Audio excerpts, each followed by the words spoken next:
Hey guys, it's July the 22nd, and as you saw in the previous video, Willow was released to the herd last night. She has chosen to isolate herself well away from the herd. All of the horses are in having breakfast, and she's going through quite a bit of anxiety, but with Rocco on recovery, she was introduced to the herd by herself. We're going to push her in to sacrifice and then on into the compound just to let her get familiar with what's going on up there. This is likely her first exposure to a ranch terrain vehicle. And we want to be sure we don't startle her or send her through the fence. We want her to choose to move. Good. She's not bolting away. That's good. Fortunately, David cleaned the window yesterday. Normally I can't videotape through the windshield because it's so filthy, but it's all clean today. We're just going to move her in nice and slow. She's chosen to pick her speed up a little bit, so we're just going to track behind her, not push in at all. She slowed down, so we slow down.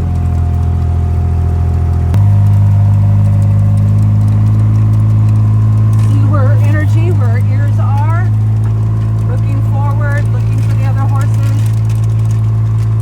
Emanon has given her a hard time, so I'm sure she's on alert watching for that big gray horse, but we've got him sequestered, and our current plan is to pull him out of the herd as well as our other little ornery guy, Thorn, and put them on another pasture for a day or two while she gets used to everybody else. We'll see how that plan comes together. And you can see the hesitation here. She's checking to see if she's safe. Now she wants to backtrack on us, so I'm just blocking her a little bit, saying, no, you need to go that way. Good. Once we get her in the sacrifice, we'll close her in, let her look around in there again. I'm sure she's done so through the night. Okay, we're going to go close that gate. Can't figure out why there are no horses up here, because when she's been here there have been. So we'll shut the gate behind us and then move her over to that gate. Okay, so she came to the back of our long stall barn. I'm really impressed by the presence of this vehicle not being concerning to her. She's willing to come on up and come toward it rather than away from it, unless I try to encourage her to move her feet. A little faster through that mud, so I didn't end up staying there for the afternoon. I have a couple of spotters on the other side of the barn who are going to try to encourage her to go into the compound and give her that first experience in there.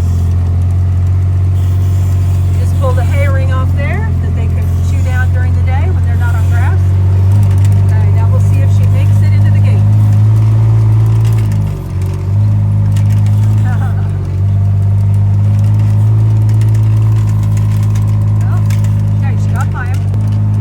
She doesn't understand that the horses she's looking for are in through that gate over there.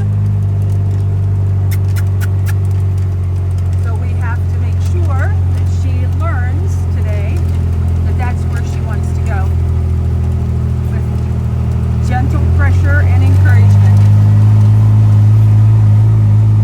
Again, through the mud with a little more energy than I want. Think she can hear me kiss over the noise of the engine? Oh, yes, she can. I don't know if you can hear her, but she's calling, wondering where the buddies are. I'm going to try to help her find them. And there she goes. All right. It only took 2 laps around the dry lot, or the sacrifice as we call it, and she found her way in. Now we're going to shut her in. Okay, she's in. And even more encouraging, she found water. Now there's water in our sacrifice. There's water out in the pasture. But if she didn't find it, she may be a thirsty girl after a long night. And we're just going to let her find her way through here.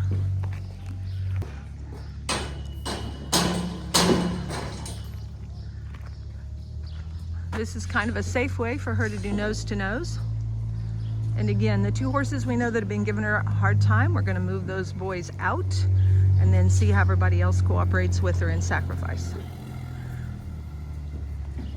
She's been standing by Maisie on the opposite side of the fence a lot of the night. So she's feeling some comfort there with Maisie, that little paint mare. Good girl, lots of water, good girl. So Peter is kind of our welcome wagon. Most of the time it's very positive. Sometimes he can be a bit of a jackass, literally. It looks like he's thinking about being a jackass.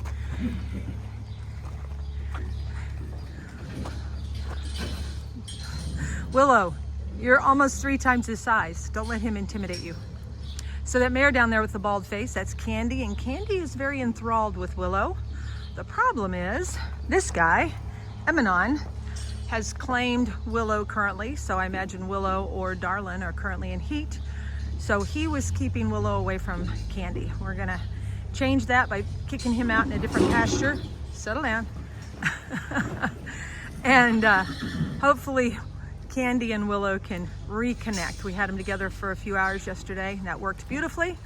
But troublemaker right here changed things. So let's go get you put away. So we had her in the compound, interacting with some of the horses. We wanted to get some treatment on some of her bites. Good, she found hay and is interested in hay, good.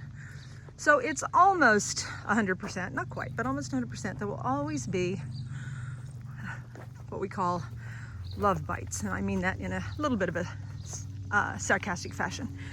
Some pushing and shoving that will go on, and it will end up with some bites. So we got those treated, and then we have got SWAT around them so the flies don't bother them. And now we're letting her in here, and we're going to let one barn out at a time. So these are the horses that come from our stall barn 4. We're gonna make sure they all get along. If they do, then we'll add 3, 2, and 1 to it. So let's see how the dynamics go. So somebody did get into the fence yesterday, so we've got our fencing crew putting that back together. And that little paint mare over there could have chosen to go over and give a little bit of trouble to Willow, but Lily is one of my horses. And Lily has been a part of the rescue since its inception, so she has seen literally over 1,000 horses come and go in our pasture. And so for her, she doesn't care. The same is true from but a couple of the horses that'll come out of stall barn 4, they're all my horses. Virtually all of them have been with me from either the beginning or shortly after. So they, again, are used to new members of the family, and they don't have any problems with that. So should be a very probably boring interaction with barn 4. So here's Elohim. Let's see how he interacts with her. He's going to ignore her, it appears. Steel is not one of my horses. He is a rescue horse. Jester, of course, is my 30-year-old. None of them seem to care anything about Willow, and that's what we're hoping for. This is Indy and her entourage. In front of her is Tate. Behind her is Peter. Peter may be our biggest troublemaker, but I'm not terribly worried. I can always kick him out in the pasture with Emanon and Thorn, or Indy can kick his you-know-what. And this is Miss Tempera. Tempera, again, one of mine. This is Diogi, one of mine. These guys should all be really laid back, not worried at all about a new horse. Everybody's enthralled by the fence repairs going on. So now we're beginning to release stall barn 3. Nike, Stormy.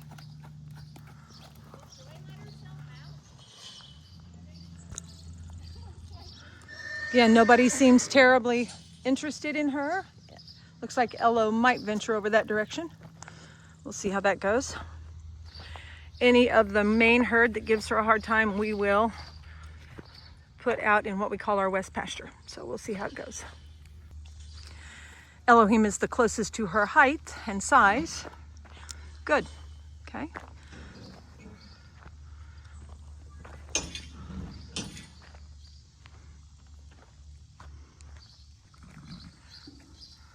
Little squealing, but nothing of significance. And then we part.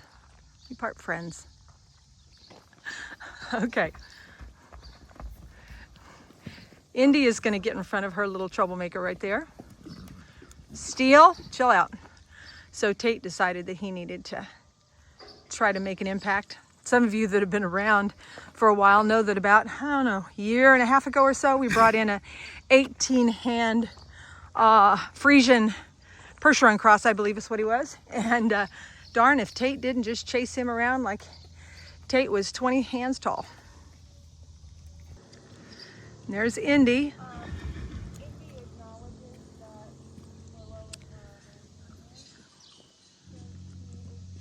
Again, we'll allow a little bit of this pushing going on, as long as it doesn't become highly intense. Is that a beautiful eye you just can't resist? This is Miss Chloe, one of our Arabians here. Just gotta love the eye of all horses, but especially Arabian horses. So that's Boomer. Boomer may end up being a little bit of trouble. If so, we'll put him out with the other two boys. So we'll keep an eye on him. Celeste is missing an ear on her, an ear in her fly mask. Let me go fix that. All fixed.